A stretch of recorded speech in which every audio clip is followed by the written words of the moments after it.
Media మిత్రులకు నమస్కారం. తెలంగాణ రాష్ట్ర ప్రభుత్వం విదేశీ పెట్టుబడుల కోసం అంతర్జాతీయ సంస్థలను తెలంగాణ రాష్ట్రానికి ఆకర్షించడం కోసం వరల్డ్ ఎకనామిక్ ఫోరం దావోస్లో ఏర్పాటు చేసిన పర్యటనకు నేను సహచర మంత్రివర్గ సభ్యులు దుద్దిల్ల శ్రీధర్ బాబు గారు వెళ్ళడం జరిగింది. వాటికి సంబంధించిన వివరాలు తెలంగాణ ప్రజలకు వివరించడానికి ఈ పత్రికా సమావేశాన్ని ఏర్పాటు చేసినాం. ఈ సమావేశంలో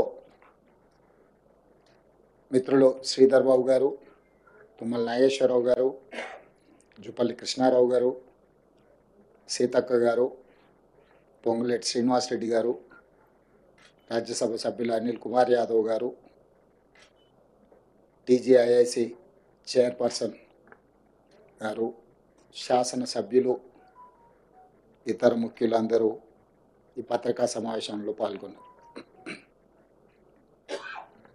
తెలంగాణ రాష్ట్రంలో వరల్డ్ ఎకనామిక్ ఫోరం నుంచి దాదాపుగా 1,80,000 కోట్ల రూపాయలు తెలంగాణ రాష్ట్రంలో పెట్టుబడులు పెట్టడానికి మన రాష్ట్ర ప్రభుత్వం ఆకర్షించింది. తెలంగాణ రాష్ట్ర ప్రభుత్వం మీద విశ్వాసం, నమ్మకంతో ఇక్కడ పెట్టుబడులు పెట్టడం ద్వారా వాళ్ళ వ్యాపార విస్తరణనే కాకుండా తెలంగాణలో ఉన్న నిరుద్యోగ యువకులకు ఉద్యోగ ఉపాధి అవకాశాలు కల్పించడానికి ముందుకు వచ్చినందుకు ఆయా సంస్థల యజమానులకు తెలంగాణ రాష్ట్ర ప్రభుత్వం తరఫున మనస్ఫూర్తిగా అభినందనలు తెలియజేస్తున్నాం. ప్రభుత్వం ఏర్పడి 14 నెలలు పూర్తిగా వస్తున్న సందర్భంలో మా ప్రభుత్వం సాధించిన విజయాలలో ఈ విజయం అత్యంత కీలకమైన విజయం. తెలంగాణ రాష్ట్ర ప్రభుత్వం మీద, హైదరాబాదు నగరంలో పెట్టుబడుల మీద అపోహలు, అనుమానాలు సృష్టిస్తూ వాళ్ళ అనుచరులతో లేదా వాళ్ళ దగ్గర ఉన్న అక్రమ నిధులతో విష ప్రచారం చేయడం ద్వారా తెలంగాణ ఆర్థిక వ్యవస్థ మూలాలను దెబ్బతీయాలని కొంతమంది కుట్రలు చేస్తుంటే ఈ కుట్రలను తిప్పికొట్టడం ద్వారా తెలంగాణ రాష్ట్రంలో మేము పెట్టుబడులు పెడతాం, తెలంగాణ రాష్ట్ర ప్రభుత్వం మీద మాకు సంపూర్ణమైన విశ్వాసం ఉన్నదని ప్రపంచ దిగ్గజాల యజమానులు, ప్రపంచ దిగ్గజాలైన కంపెనీలు మన రాష్ట్రంలో పెట్టుబడులు పెట్టి ఈ పెట్టుబడుల ద్వారా వేలాది ఉద్యోగాలు, ఉపాధి అవకాశాలు కల్పించడానికి ముందుకు వచ్చినారు. కుట్రలను, కుతంత్రాలను అన్నిటిని కూడా పటాపంచలైన ఈరోజు మా ప్రభుత్వం మీద వారు వ్యక్తపరిచిన విశ్వాసం, నమ్మకం ఈనాటిది కాదు. ఆనాడు 2004 నుంచి 2014 వరకు ఆ ప్రభుత్వం తీసుకున్న నిర్ణయాలు, కొనసాగించిన విధి విధానాలు, ఈ విధి విధానాలకు 1991లో పివి నరసింహారావు గారు సరళీకృత విధానాలని దేశంలో ప్రవేశపెట్టడం ద్వారా అభివృద్ధి వేగవంతంగా జరగాలి, ఈ దేశం సంపన్న దేశంగా మారాలి అని పివి నరసింహారావు గారు ప్రవేశపెట్టిన సరళీకృత విధానాలను తిరిగి మన్మోహన్ సింగ్ గారు వాటిని వేగంగా కొనసాగించడము, ప్రభుత్వాలు మారిన, పాలకులు మారిన, పెట్టుబడులకు రక్షణ కల్పించడం, పెట్టుబడులను ప్రోత్సహించడం అనే విధానం నుంచి ఏ రోజు కాంగ్రెస్ పార్టీ పక్కకు జరగలేదు. అందుకే 2004 నుంచి 2014 వరకు 10 సంవత్సరాలు ఈ దేశంలో సమూలమైన ఆర్థిక సరళీకృత విధానాలను అమలు చేయడం ద్వారా ప్రపంచానికి ఒక నమ్మకాన్ని, విశ్వాసాన్ని కలిగించిన బలమైన నాయకత్వం కాంగ్రెస్ నాయకత్వం.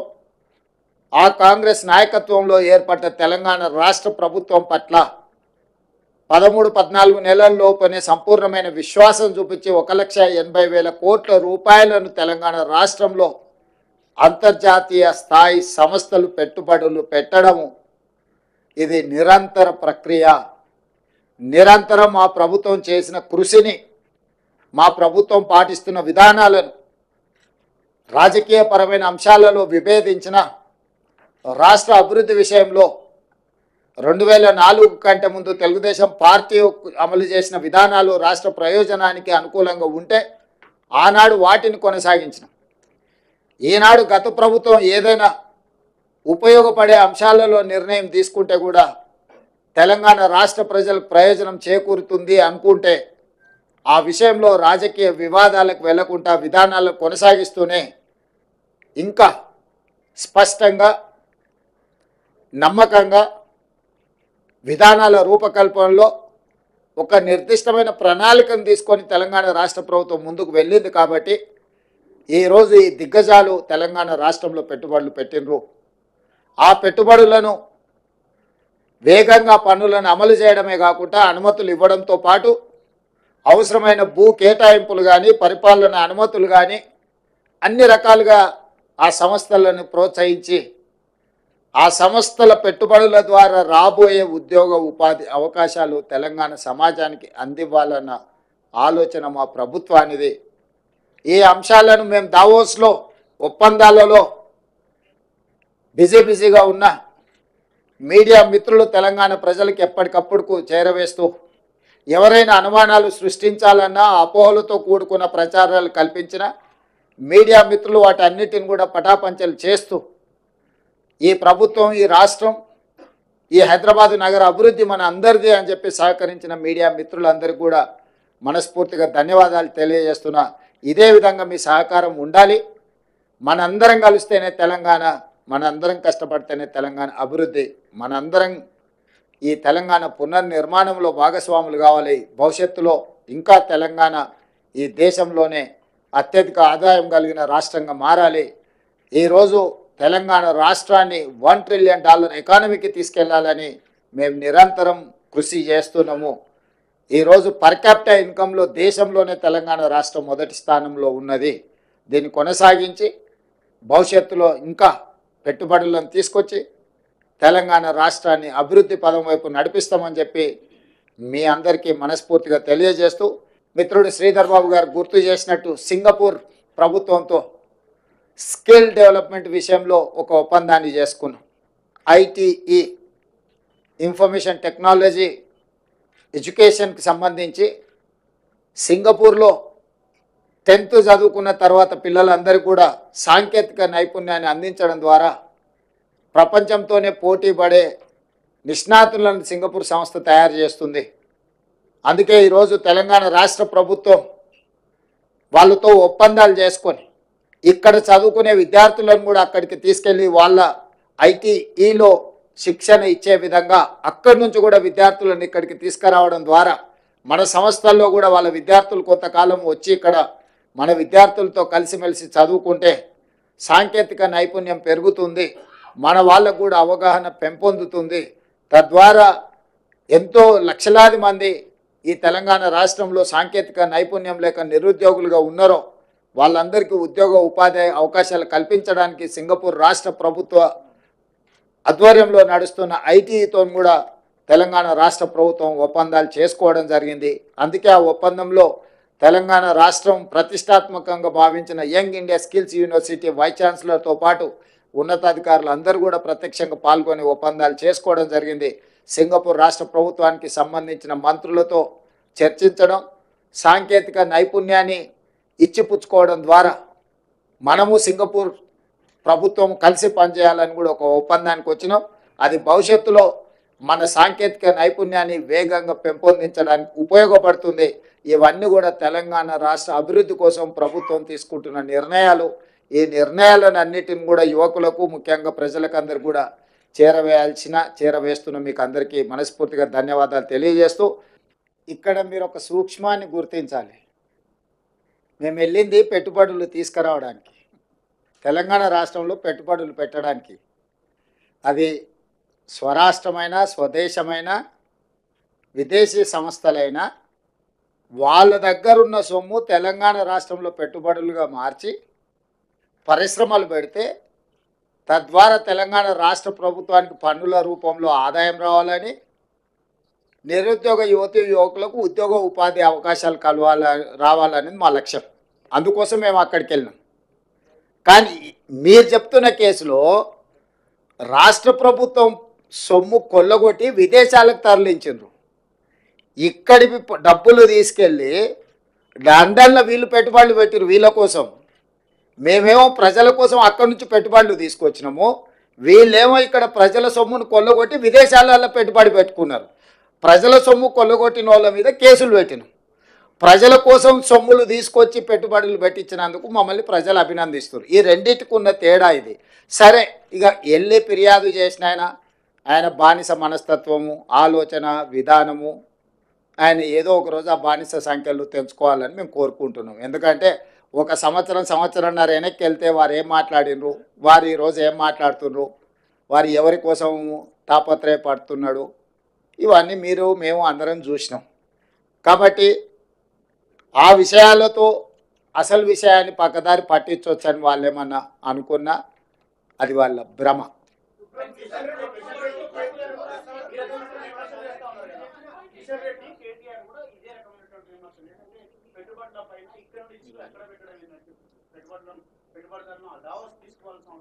నువ్వు ఇంతకుముందు అడిగిన సమాచారమే. మహారాష్ట్రకు సంబంధించిన రిలయన్స్ సంస్థతో మహారాష్ట్ర ముఖ్యమంత్రి దావోస్లో ఒప్పందం చేసుకున్నాడు, దాన్ని ఎందుకు విమర్శించలేదు అని మీరు అడిగినారు. సేమ్ ఈ నువ్వు ఇచ్చిన సమాచారమే ఆయనకు సమాధానం. వాళ్ళ దుఃఖమంతా, బాధ అంతా, అసూయ అంతా, కడుపులో కుళ్ళంతా, వీళ్ళు ఎక్కడో ఒక దగ్గర విఫలమైపోతారు. దాన్ని చూసి పైశాచిక ఆనందం పొందాలనుకుంటే వీళ్ళు వెళ్ళి విజయవంతంగా చాలా రాష్ట్రాల నుంచి ముఖ్యమంత్రులు వచ్చిండ్రు. చాలా రాష్ట్రాలు వాళ్ళ ప్రభుత్వం యొక్క విధి విధానాలు అక్కడ చెప్పుకోవడం జరిగింది. అందరినీ పరిగణలోకి తీసుకున్న తర్వాత ఇతర రాష్ట్రాల నుంచి, ఇతర దేశాల నుంచి తెలంగాణ రాష్ట్రము అద్భుతమైన పెట్టుబడులను సాధించింది. దీన్ని అభినందించాలి. కడుపులో కుళ్ళున్నోళ్ళు, మా మీద అసూయ ఉన్నోళ్ళు అభినందించారు, ఏడుస్తుంటారు. ఏం చేస్తాం వాళ్ళని చూసి? ఇప్పుడు పెట్టుబడుల గురించి మాట్లాడుకుందాం చారి గారు. నేను మీకు ఒకటే చెప్పదలుచుకున్నా, ఈ మధ్య రీసెర్చ్లలో ఒక కొత్త జబ్బు ఏదో కనిపెట్టినరు. అంటే డాక్టర్లు మన ఏదో మాట్లాడుతూ చెప్తాం, అటెన్షన్ సీకింగ్ డిజార్డర్. అంటే ఎక్కడికైనా పెళ్ళికి వెళ్తే పెళ్లి పిల్లగాని మీదనే ఎక్కువ అటెన్షన్ ఉందనుకో, ఆ పోయినోడు నేనే పెళ్లి పిల్లగాని అయితే బాగుండని, ఎక్కడైనా సావుకు పోయిండు, గొప్ప శవయాత్ర జరుగుతుంది అనుకో, అటే ఈ శవయాత్ర గొప్ప జరుగుతుంది, నేను శవాన్ని అయితే ఇంకా బాగుంటుండని. అంటే వాళ్ళకి ఎంతసేపు ఉన్నా అటెన్షన్ అంతా వాళ్ళ మీదనే ఉండాలని ఒక పిచ్చి ఉంటుంది. ఆ పిచ్చితోని పెళ్ళి పోతే పెళ్లి పిల్లగాడు కావాలని, సావుపోతే శవం కావాలని ఇట్లాంటి కోరికలతో కొంతమంది ఉంటారు. నేను చెప్పేదాన్ని పెట్టుబడుల గురించి. ఈ పెట్టుబడులు, ప్రభుత్వము, విధి విధానాలు మేము వెళ్ళి ఆకర్షించి పెట్టుబడులు తేవడంతో, అరే వాళ్ళు ఎట్లా ఆకర్షిస్తారు, నేను పోయినప్పుడు ఎవరు రాలేదేంది, ఇప్పుడు వీళ్ళు పోగానే ఇంతమంది వస్తున్నాయింది, ఇన్ని పెట్టుబడులు వస్తున్నాయిందని ఈ అటెన్షన్ సీకింగ్ డిజార్డర్ అనే జబ్బుతోని ఒక ఆయన బాధపడుతుండు, ఇంకొక ఆయనకు మద్దతు ఇస్తుండు. ఇక ఆ సమయం అది మీరంతా ఏం చేస్తారు? అందుకే మీకు చెప్తున్నా జబ్బు ఉందని.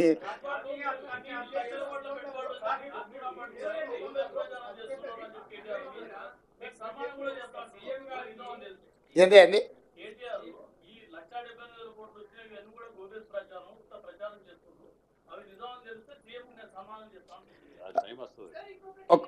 ఇప్పుడు సంస్థలు ఏవైతే ఉన్నాయో, అమెజాన్ కానీ, లేకపోతే సన్ పెట్రోకెమికల్స్ కానీ, ఇన్ఫోసిస్ కానీ, విప్రో కానీ, హెచ్సిఎల్ కానీ, ఇట్లా వరుసగా నేను సంస్థల అన్ని పేర్లు ఇస్తా. ఒకవేళ ఈ ప్రభుత్వం గొప్పల కోసం ప్రచారం చేసుకుంటే ఆ సంస్థలు ఎక్కడైనా వాళ్ళు అధికారికంగా మేము ఒప్పందాలు చేసుకున్నామని అంటారా? అంటే ఒక మనిషి యొక్క లేఖితనము, అజ్ఞానము. ఇప్పుడు ఐటీఈఎస్ సింగపూర్ ప్రభుత్వం మాతో ఒప్పందం చేసుకున్నది సాంకేతిక పరిజ్ఞానంతో. అంటే సింగపూర్ ప్రభుత్వము మాతోని ఒప్పందం చేసుకో, మేము కాదు, వాళ్ళు చెప్తున్నారు కదా. అదేవిధంగా ఎస్టీటీ డేటా సెంటర్ సింగపూర్ నుంచి, అదేవిధంగా క్యాపిటల్ ల్యాండ్, ప్రపంచంలోనే పెట్టుబడులకు Blackstone investments, capital land అనేది ఒక పెద్ద సంస్థ, ఆల్రెడీ వాళ్ళ ప్రజెన్స్ ఇక్కడ ఉంది ఆ సంస్థ. అదేవిధంగా HCL Tech, Infosys, Wipro, Eclat health solutions, world economic ఫోరంలో ఉండే డిజిటల్ హెల్త్ యాక్చువల్ స్కై రూట్ ఏరోస్పేస్ ఇక్కడ ఆల్రెడీ రాకెట్లు తయారు చేస్తున్నారు, మీకు తెలుసు కదా వాళ్ళు. సో అదేవిధంగా జేఎస్డబ్ల్యూ గ్రూప్ అంటే జిందాల్ స్టీల్ వాళ్ళు, అదేవిధంగా అమెజాన్ వెబ్ సిరీస్, అదేవిధంగా ఇట్లాంటివి సిఫ్టీ టెక్నాలజీస్, ఇట్లా ఈ సంస్థలన్నీ ఇంకా చాలా ఉన్నాయి. నేను యువతల జేసీకే గ్రూపు, కంట్రోల్ ఎస్ డేటా సెంటర్స్లలో వాళ్ళు ఎంత క్వైట్ పాపులరో మీకు తెలుసు కదా. యూనిలివర్, ఇప్పుడు మన దగ్గర ఉన్న హిందుస్థాన్ లివర్ లిమిటెడ్ ఒరిజినల్ మాతృక యూనిలివర్, వాళ్ళ సంస్థను ఏర్పాటు చేస్తామన్నారు. అదేవిధంగా సుహానా మసాలా, రామ్కీ గ్రూప్, యూబీఎస్, అంటే ఇట్లా ప్రపంచ స్థాయిలో పేరెన్నికగన్న సంస్థలు, వాళ్ళ ప్రతినిధులు, వాళ్ళ సిఇఓలు దావోస్ వరల్డ్ ఎకనామిక్ ఫోరంకి వచ్చి తెలంగాణ పెవిలియన్, మేము వాళ్ళ ఆఫీస్లోకి వెళ్ళలే, ఎక్కడైతే తెలంగాణ రాష్ట్ర ప్రభుత్వం యొక్క అధికారిక కార్యక్రమాలు నిర్వహించే స్థలం ఉన్నదో వాళ్ళు అక్కడికి వచ్చి అపాయింట్మెంట్ తీసుకొని తెలంగాణ రాష్ట్ర ప్రభుత్వంతో ఒప్పందం చేసుకున్నారు. ఇవాళ ఆ ఒప్పందాలను కూడా ఇప్పుడు ఆయన అన్నాడు కదా, ఈ లిస్టు మీకు అఫీషియల్గా మా ప్రతినిధులకు చెప్తాను, ఈ టోటల్ అఫీషియల్ డాక్యుమెంట్ మీకు రిలీజ్ చేస్తాం, ఏ సంస్థ నుంచి ఎన్ని వేల కోట్ల రూపాయలు ఒప్పందం చేసుకున్నామో. ఈ ఒప్పందాలను మా నుంచి సేకరించడం కాకుండా ఆ సంస్థల నుంచి మీరు క్రాస్ చెక్ చేసుకోండి, నిజంగానే ఈ సంస్థలు మీరు తెలంగాణ రాష్ట్ర ప్రభుత్వంతో ఒప్పందాలు చేసుకున్నారా, భవిష్యత్తులో మీరు తెలంగాణ రాష్ట్రంలో పెట్టుబడులు పెట్టదలుచుకున్నారా అని మీరు కనుక్కోండి. 60,000 కోట్ల రూపాయలు ఒప్పందం చేసింది అమెజాన్, 45,000 కోట్ల రూపాయలు ఒప్పందం చేసింది సన్ పెట్రోకెమికల్స్. అంటే 1,05,000 కోట్ల పెట్టుబడులు ఈ రెండు సంస్థల గురించి నేను వివరాలు చెప్తున్నా. మిగతా ఇన్ డీటెయిల్ ఇక్కడ ఉన్నది.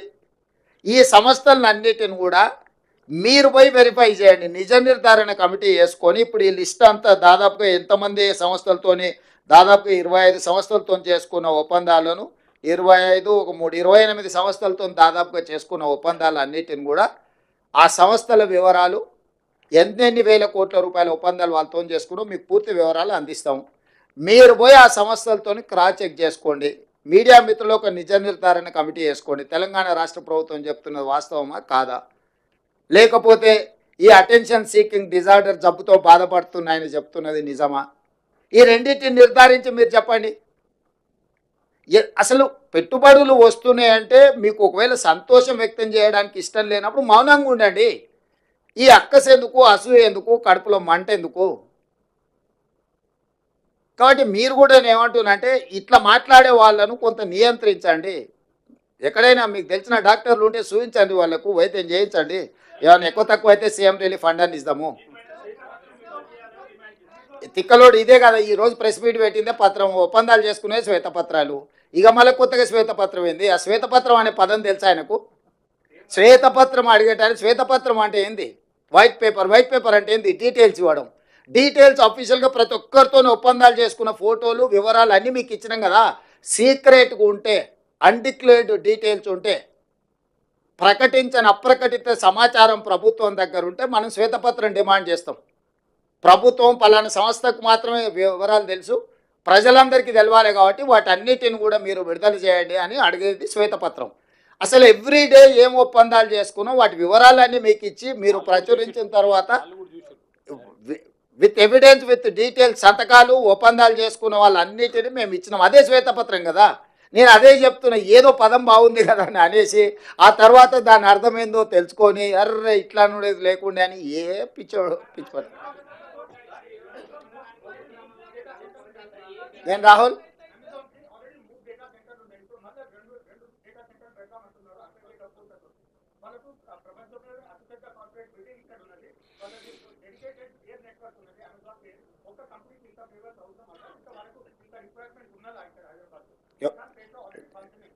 నీ అభిప్రాయమా వాళ్ళ అభిప్రాయమా? రాహుల్ వద్దంటావా పెట్టుబడి? ఇప్పుడు ఒక న్యూస్ ఛానల్ ఉందనుకో, రెండో న్యూస్ ఛానల్ వద్దని నిషేధిస్తావా? పొటెన్షియల్ ఉంటేనే పెట్టుబడి. వ్యాపారస్తుడు వ్యాపారం లాభసాటిగా ఉంటేనే పెడతారు. రాహుల్ని చూసి మొహమాట వాడి పెట్టుబడులు ఎవరు పెట్టరు. మొహమాటానికి వస్తే కాఫీ దాయిపిస్తారు తప్ప పెట్టుబడులు పెట్టరు. మన ప్రభుత్వం యొక్క విధానాలు ఈరోజు ఎనర్జీలో మనం తీసుకొచ్చిన ఓపెన్ యాక్సెస్ విధానం, ఈరోజు డేటా సెంటర్స్ని ఎక్కువ ఆకర్షించడం, దాదాపుగా డేటా సెంటర్స్కి రిలేటెడ్లో 1,00,000 కోట్ల రూపాయల పెట్టుబడులు ఎందుకు వచ్చినాయంటే గత ప్రభుత్వం యొక్క విద్యుత్ విధి విధానాలు మా ప్రభుత్వం వచ్చిన తర్వాత తీసుకొచ్చిన ఎనర్జీ పాలసీతోని ఈరోజు మనం పెట్టుబడులను ఆకర్షించినాము. ఎప్పుడు కూడా పెట్టుబడులు ఆయా రాష్ట్ర ప్రభుత్వాల యొక్క విధి విధానాలను బట్టి పెట్టుబడులు వస్తాయి. ఈరోజు మనం తీసుకొచ్చిన ఎనర్జీ పాలసీ వల్ల మనం మ్యాక్సిమం ఇన్వెస్ట్మెంట్స్ని అట్రాక్ట్ చేయగలిగినాం. అంటే మన ప్రభుత్వము వాళ్ళ పెట్టుబడులకు అవసరమైన అనుమతుల విషయంలో తీసుకొచ్చిన సరళీకృత విధానాల వల్ల వాళ్ళు ఈరోజు మన పెట్టుబడులు ఇచ్చిండ్రు. అమెజాన్ గొప్పదని నువ్వే అంటావు, ఇక్కడ ఉందని నువ్వే అంటావు. 60,000 పెట్టుబడులు పెడతా అంటే మాత్రం నువ్వు బాధపడతావు. ఎందుకు? నువ్వంటే అదే నీ వెనకాల ఉన్నాయన గురించి, నువ్వంటే నువ్వు కాదు.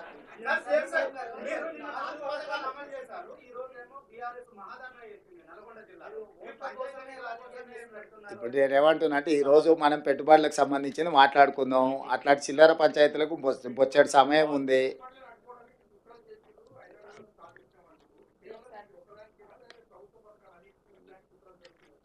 అది ఇక నువ్వు చెప్పాలి, నువ్వు విచారం. ఎందుకంటే నిర్మాణం మేము దేశంలో లేము, ఏమేం జరిగిందో మొత్తం వివరాలు మీరు చెప్పండి. చెప్తే దాన్ని బట్టి నిర్ణయం. ఎస్ సరే.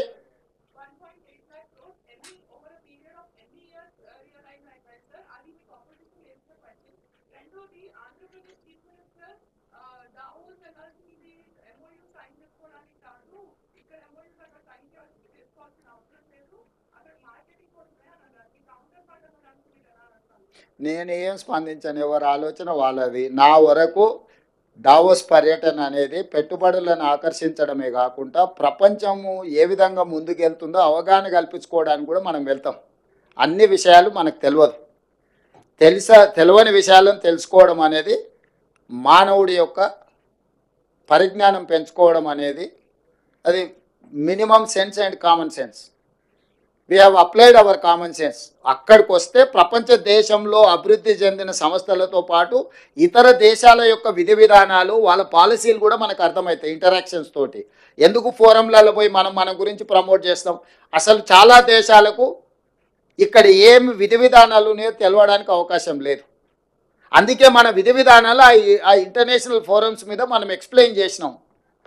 దానివల్ల ఏమైందంటే ఈ రోజు కాదు, ఇంకొక సంవత్సరం తర్వాత అయినా వాళ్ళు ఇలాంటి పెట్టుబడులు పెట్టాలనుకున్నప్పుడు అనుకూలమైన ప్రాంతాన్ని వెతుకుతారు, అనుకూలమైన దేశాన్ని వెతుకుతారు.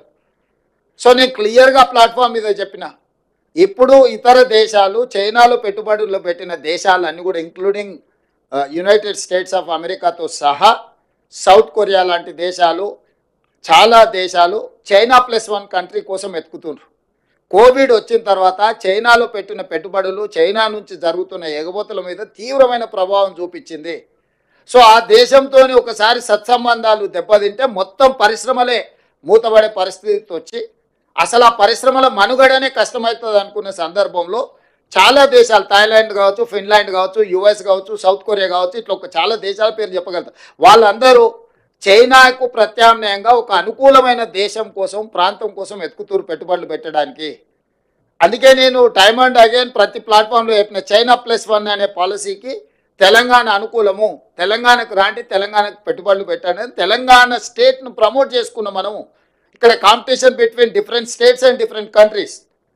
పక్క రాష్ట్రం, ఈ రాష్ట్రం, ఆ రాష్ట్రం కాదు, అన్ని రాష్ట్రాల ముఖ్యమంత్రులు వచ్చారు. కానీ పెట్టుబడి పెట్టేటోడు ఏడబెట్టాలను ఫోకస్డ్గా అక్కడ పెట్టుబడి పెట్టారు. వాళ్ళ అంతర్జాతీయ నిపుణులతోని సంప్రదించిన తర్వాతనే వాళ్ళ పెట్టుబడులకు రక్షణ ఎక్కడ ఉన్నది, పెట్టుబడులను సాంకేతిక నైపుణ్యం ఎక్కడ ఉన్నది, ఈ రెండింటిని పరిగణలోకి తీసుకొని తెలంగాణ రాష్ట్రంలో పెట్టుబడులు పెట్టినరు. సరే ఈ రాష్ట్రం ఆయన ఏం చెప్పిండు, ఆ రాష్ట్రం ఆయన ఏం చెప్పిండు, వాళ్ళందరూ ఏం చెప్తున్నారు కాదు. నేను పెట్టుబడులు పెట్టే వాళ్ళకి నేనేం చెప్తున్నా, నన్ను విశ్వసించి వాళ్ళు నా రాష్ట్రంలో పెట్టుబడులు ఏం పెడుతున్నారు అనేది మన ఫోకస్. మా పర్యటనలో పెట్టుబడులను ఆకర్షించడమే కాదు, ప్రపంచంలో జరుగుతున్న పరిణామాల పట్ల అవగాహన కూడా కల్పించుకోవడంలో భాగంగా ఈ పర్యటన, ఈ రెండు మాకు ఉపయోగపడ్డాయి. ఈ రెండింటి ప్రాతిపదికన తెలంగాణ రాష్ట్రాన్ని అభివృద్ధి పదం వైపు నడిపిస్తాం.